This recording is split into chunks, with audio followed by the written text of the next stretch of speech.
So now आज हम start कर रहे हैं सेक्शन ई, लास्ट पड़ाव है हमारे इस वीडियो का। इसके बाद ये सारा पेपर हमने सॉल्व कर दिया है। वेव का इक्वेशन, वेव का एक पार्ट दे रखा है हमें। अगर हमें दे रखा है 0.25 मल्टीप्लाई 10 की power -3 then sign 500t plus 0.025, तो इसकी जनरल इक्वेशन क्या बनेगी? जनरल इक्वेशन होती है a times of sine omega T plus में kx, है ना। और ये बताया था मैंने, अगर यहाँ प्लस साइन आ रहा है तो वेव की डायरेक्शन नेगेटिव होगी, अगर यहाँ माइनस साइन लिखे तो वेव की डायरेक्शन पॉजिटिव होगी। अगर पूछ लेते हैं बता देंगे। बहरहाल अभी हमें क्या बताना है? फ्रीक्वेंसी बतानी है, वेवलेंथ बतानी है, वेव की स्पीड बतानी है, पार्टिकल की मैक्सिमम वेलोसिटी बतानी है, ये सब बताना है। तो चलो एडिशनली में जितना भी हो पाएगा वो बताते हैं। कंपेरिजन करते हैं। कंपेरिजन करने पर आप देखेंगे एक तो एम्पलीट्यूड पता लग गया जो कि ये रहा, ओमेगा टी ओमेगा पता लग गया जो कि 500, के एक्स आप देख पाएंगे यहाँ पर 0.025, यहाँ पर हर्ट्ज है, इसको एक्स बना लेना, ठीक है। तो आपके पास के की वैल्यू आ गई, के की वैल्यू आ गई 0.025। ये सारा डाटा हमारे पास है एक तरीके से। तो अगर मैं इसको कंपेयर करता हूं, वैसे तो फेस एंगल भी लिख सकते थे इसको हम। अगर मैं यहाँ पे इसको कंपेयर करूं तो कंपैरिजन में सबसे पहले आपको निकालना पड़ेगा टाइम पीरियड। टाइम पीरियड क्या होता है? 2 पाई अपॉन ओमेगा। तो 2 पाई ओमेगा, ओमेगा क्या आएगा? 500। तो आ जाएगा पाई अपॉन में हमारे पास बनेगा 125 सेकेंड। इसका रेसिप्रोकल करेंगे तो फ्रीक्वेंसी होती है, तो 125 अपॉन में पाई हर्ट्ज, ये मेरी फ्रीक्वेंसी आएगी। बाकी मैं आपको इसकी कैलकुलेशन दे देता हूं, तो इसकी कैलकुलेशन हमारी क्या बनेगी वो हम कैलकुलेट कर पाएंगे। दूसरा वेव फ्रीक्वेंसी, पाई की वैल्यू का आप वैल्यू पुट कर लेना 125 3.14, तो आप कैलकुलेट आराम से कर पाएंगे।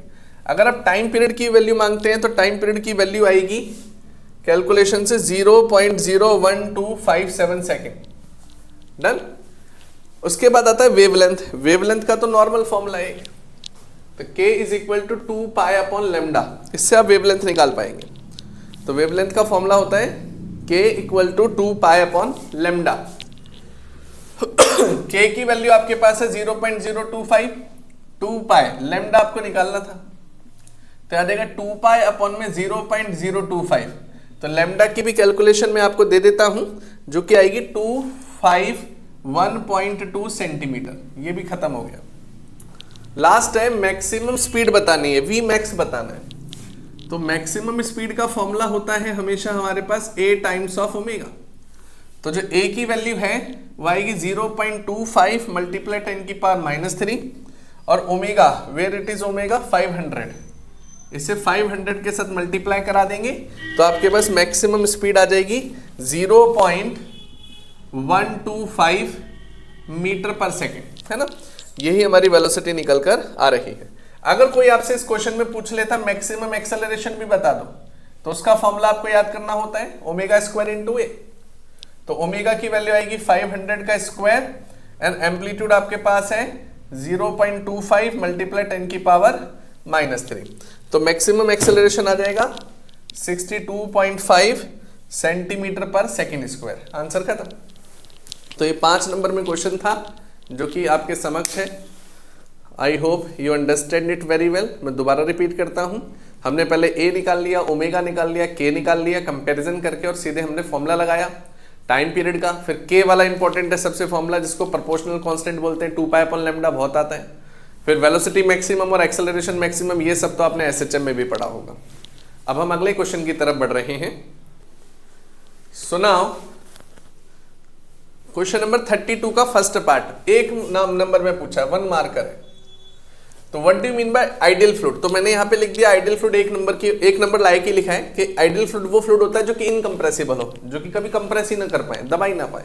पानी को भी मान लेते हैं इनकंप्रेसिबल है, लेकिन 100% तो कोई भी फ्लूइड इनकंप्रेसिबल नहीं होता है। तो ये आइडियल कंडीशन है कि सपनों में कभी एग्जिस्ट नहीं करेगा प्रैक्टिकली। तो इनकंप्रेसिबल होना चाहिए।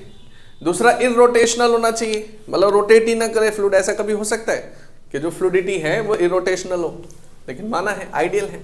नॉन विस्कस होना चाहिए और वो स्टडी फ्लो होना चाहिए। तो ये चारों की चारों प्रॉपर्टी हम लिखाएंगे तो हमें 1 नंबर आराम से मिल जाएगा। इसी का जो दूसरा पार्ट है बर्नौली इक्वेशन है, उसको आप ध्यान से देखेंगे, वो मैं क्वेश्चन लिख देता हूं। अब डेरिवेशन स्टार्ट करेंगे। Question number 32 question, state and prove Bernoulli theorem for the flow of an ideal fluid. तो सबसे पहले हम इसको डेफिनेशन लिख लेते हैं इसकी। State that the sum of pressure energy, kinetic energy and datum energy या डेटम हेड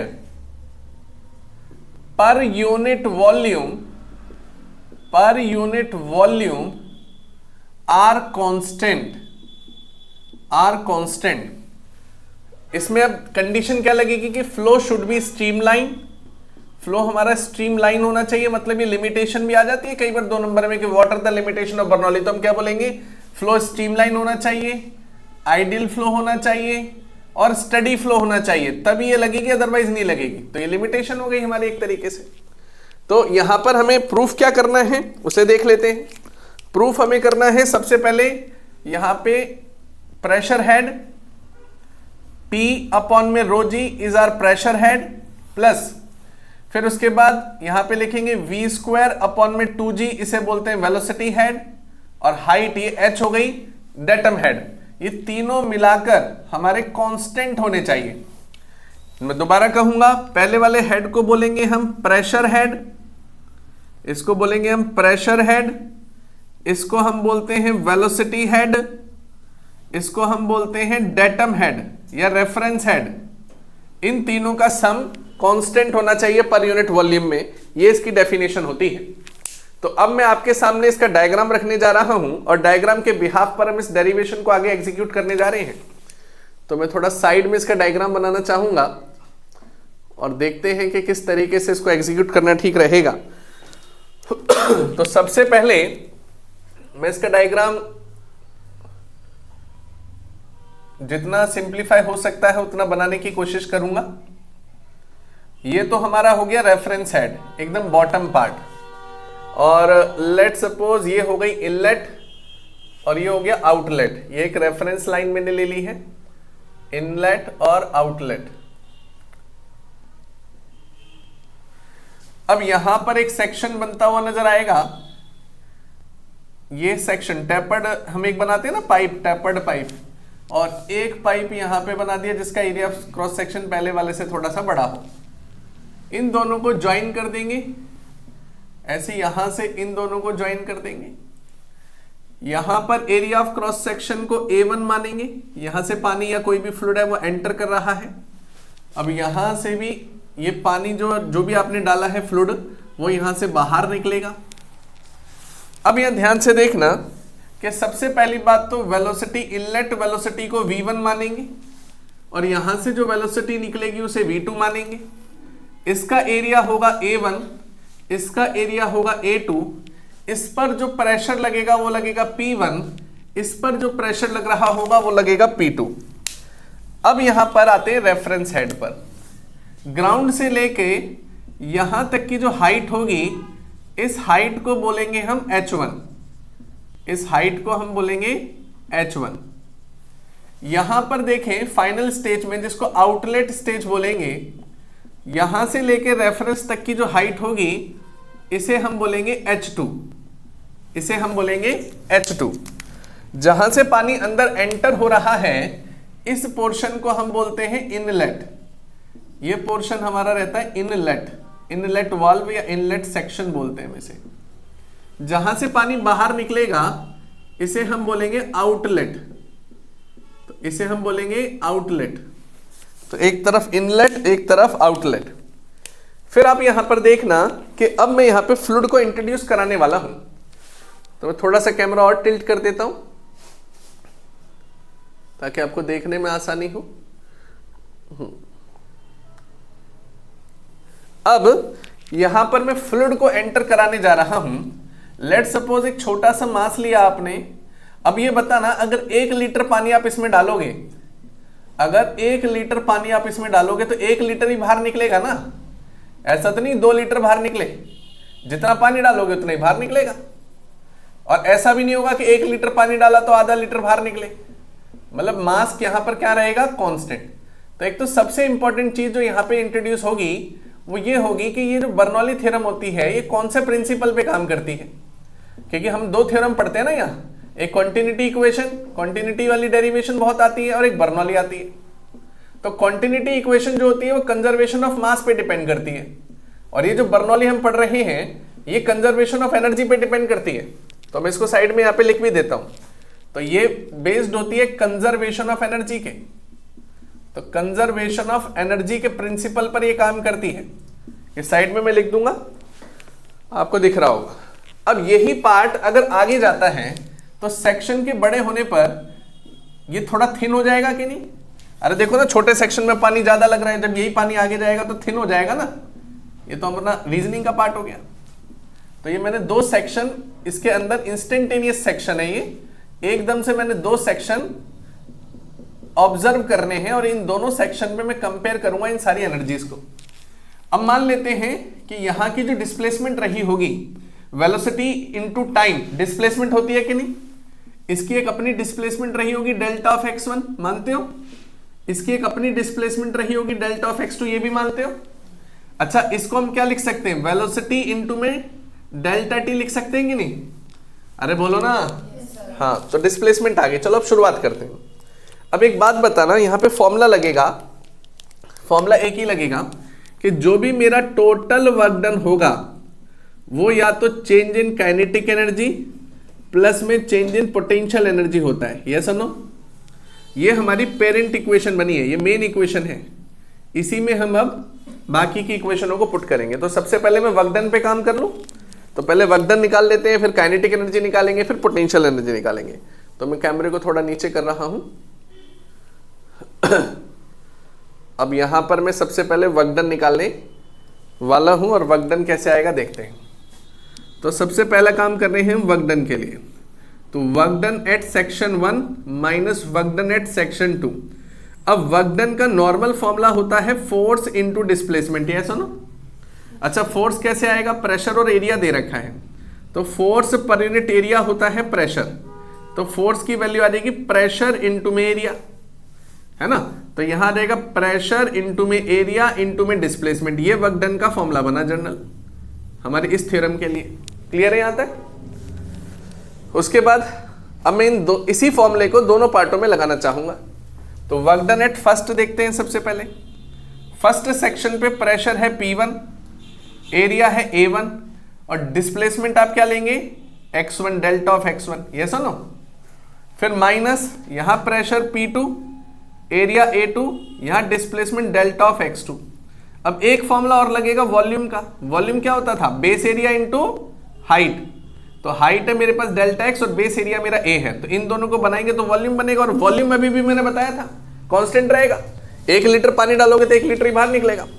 तो मतलब इस वाले सेक्शन को मैं dv लिख सकता हूं, change in volume, a into delta x को dv, a into delta x को भी dv, क्योंकि दोनों का वॉल्यूम क्या रहेगा, सेम रहेगा।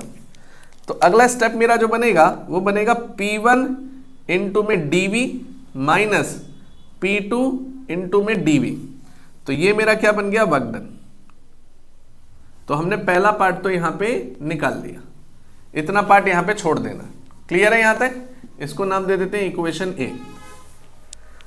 चलो, वर्क डन का काम फिनिश। अब मैं आपको लेके चल रहा हूं काइनेटिक एनर्जी पर, और फिर पोटेंशियल एनर्जी की तरफ बढ़ेंगे। मैं थोड़ा कैमरा टिल्ट कर दे रहा हूं।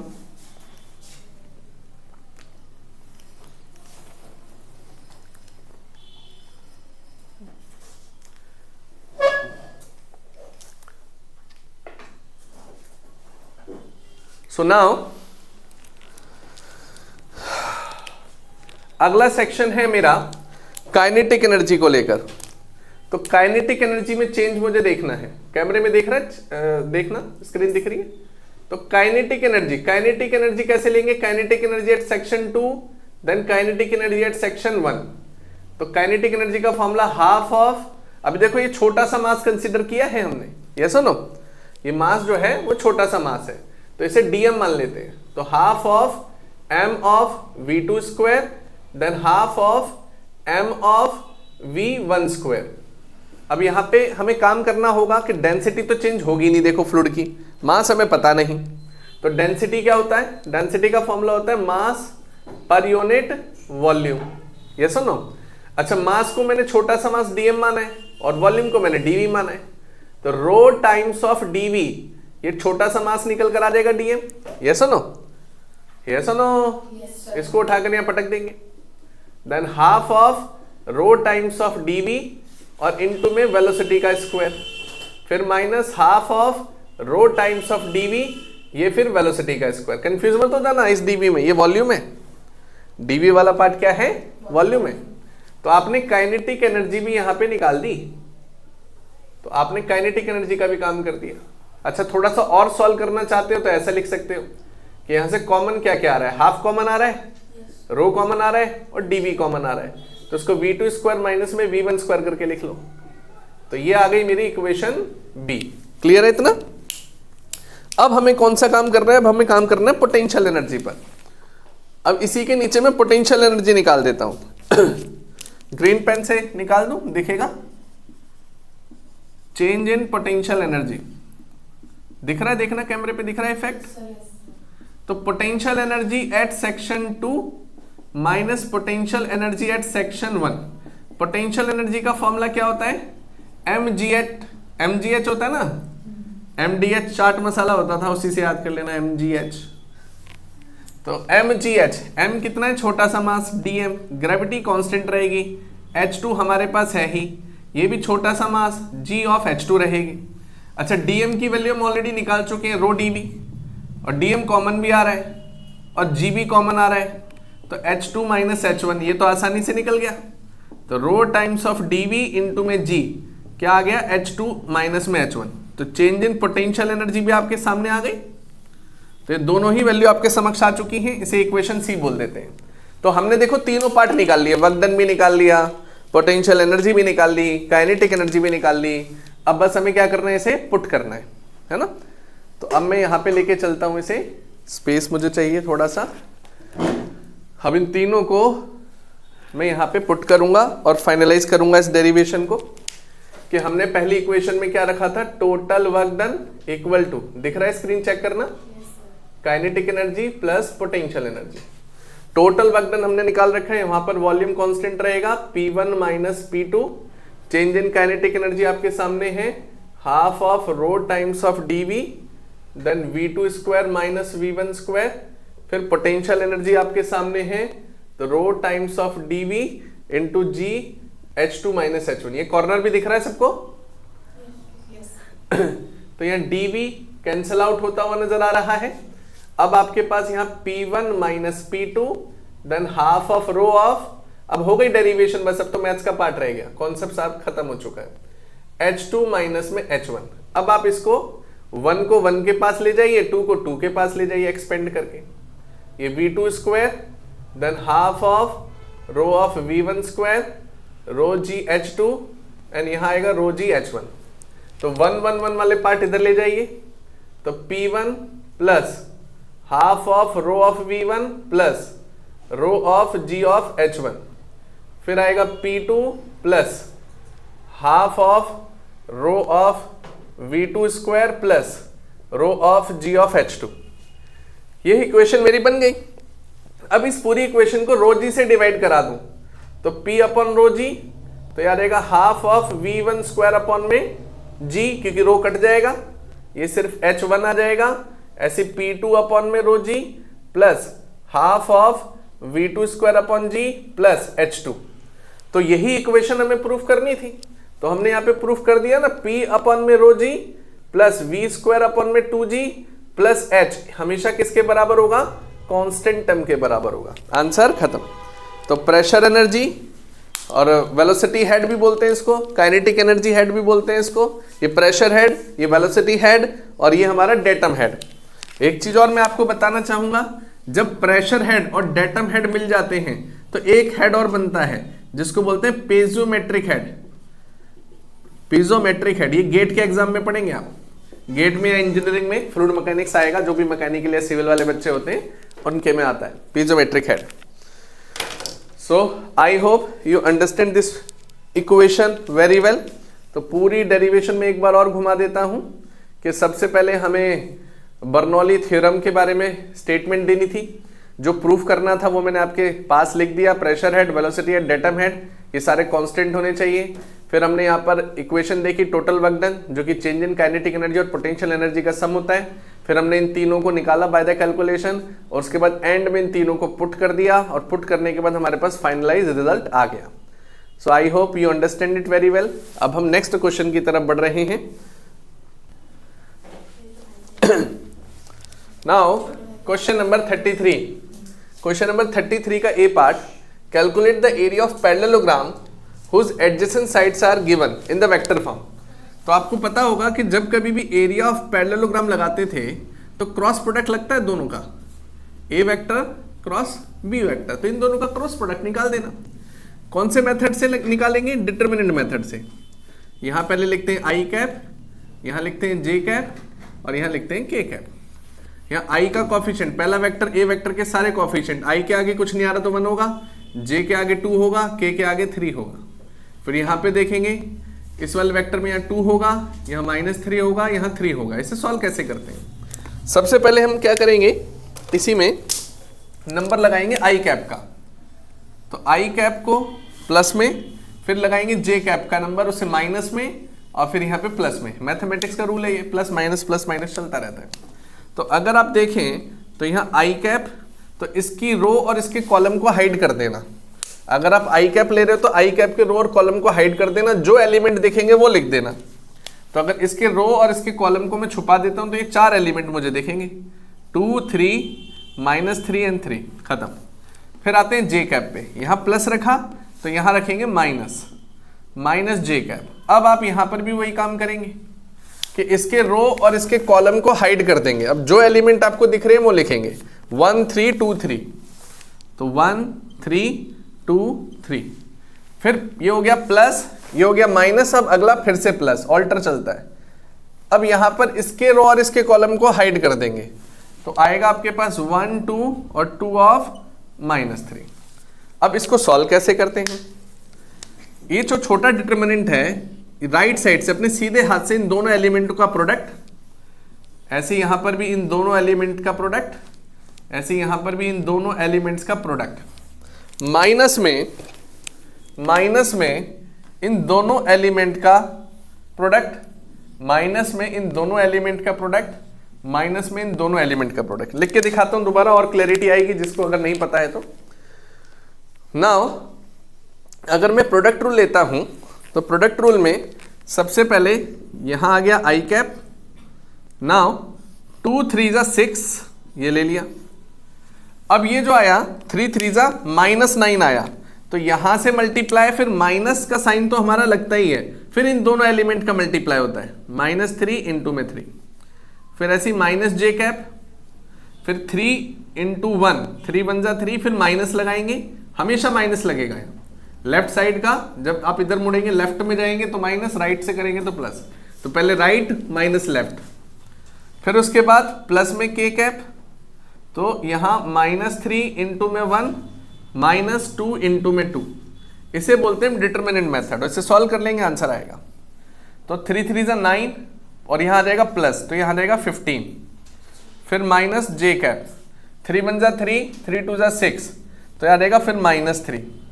फिर उसके बाद देखेंगे के कैप, -3, 2 2 जा 4 और -3, यह आ जाएगा -7। तो आंसर आएगा 15 of I cap, then 3 of J cap, -7 of K cap. ये हमारा क्या निकल गया? एरिया। यस और नो? क्लियर है? अगर चाहो तो मैग्नीट्यूड भी ले सकते हो। तो इतना सा पार्ट था।